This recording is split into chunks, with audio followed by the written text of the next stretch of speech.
Ang bawat tipa ng karagatan ay tila yaman kung ituring ng karamihan.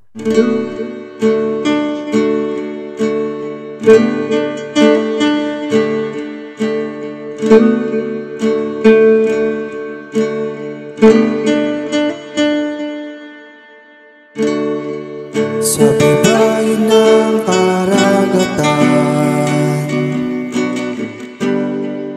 init ng araw.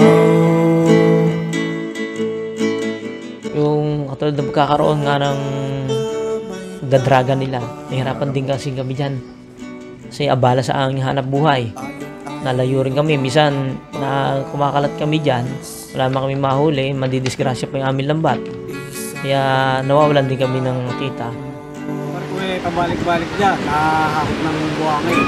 Ang mga bangka, hindi makara dyan sa dating inarihan namin. Kaya mahirap.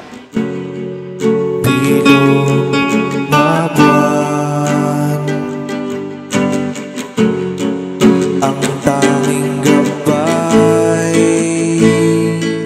At ang bawat paghampas ng alon at ng mga hamon na dala ng karagatan, na tila tanging ang pag-abot na lamang sa dulo ng ibayo ang makapagbibigay ng katiyakan at ng kasagutan sa katanungang mananatili pa kaya si Mang Joel sa kanyang kinagisnan.